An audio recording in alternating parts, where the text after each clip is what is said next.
Ivan සුබෝදෑසනක් වේවා. ඉතින් අද මම මේ විශේෂ වැඩසටහනක් නෙමෙයි. අපි අද අපේ පාසල සහ ගුරුවරු ඒ වගේම දරු දැරියන් සහ උන්ගේ දෙමව්පියන් එකතු වෙලා විශේෂ සත්කාර වැඩසටහනක් කරන්න තමයි උත්සාහ කරන්නේ.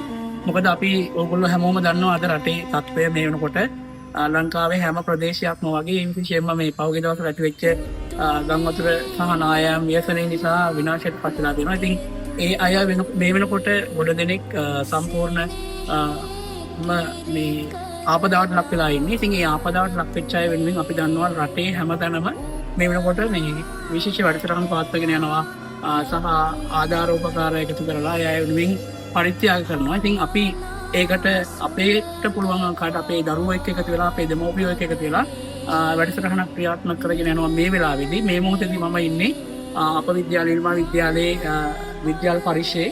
ඉතින් අපි ඊයේ දැනුවත් කරා අපේ සියලුම දරුවන්ට සහ දෙමව්පියන්ට හැකි පමණින් මේ සත්කාරයට එකතු වෙන්න කියලා. ඉතින් මේ සත්කාරය වෙනුවෙන් මේ වෙනකොට භාණ්ඩ ලැබෙමින් පවතිනවා. අපි අද උදෑසන 8 ඉඳලා හවස 3 වෙනකම් මේ විද්‍යාල පරිශ්‍රයේදී ඉන්නවා. මම ආරාධනා කරනවා අපේ දෙමව්පියන්ට දූ දරුවන්ට පෙර දැනුවත් කර පරිදි ඔබට ඇති හැකි පමණින් ආධාර උපකාර කරන්න. මොකද මේක අපේ රටේ මිනිස්සුන්ට මානුෂීයත්වයේ වෙනුවෙන් අපේ රටේ ජනතාව වෙනුවෙන් ඔවුන්ට අපේ උපකාරය අවශ්‍යම වෙලා. ඉතින් අපි මග බලාගෙන ඉන්නවා හවස 3 වෙනකම්.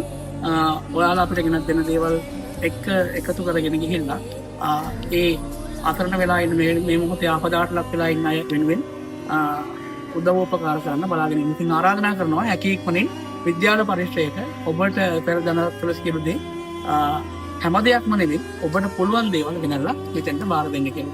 ඉතින් මම දැන් ඔබට වෙන්නම් මේ වෙලාවේදී අපේ බඩු භාණ්ඩ ප්‍රමාණයක් එකතු වෙමින් පවතිනවා. ඉතින් ඒවත් එක්ක ඔබේ දායකත්වයක් ලැබුණා මේක විශාල දෙයක් වෙයි. අපි එකතු කරන්නේ පොඩි දෙයක් වෙන්න පුළුවන්. නමුත් ඒ පොඩි දේ තවත් අබතන් වෙලා ඉන්න කෙනෙක්ට මහ විශාල දෙයක් වෙයි. ඔබ ගෙනත් දෙන පැන්ඩෝල් පෙත්ත, ඔබ ගෙනත් දෙන මොනවා හරි ශරීරාරක්ෂක දේවල් ඔය හැමදේම ආධාරයක් උපකාරයක්. ඒ නිසා කරුණාකරලා ඔබට හැකි පමණින් ආධාර උපකාර කරන්න කියලා ආරාධනා කරලා සිටිනවා.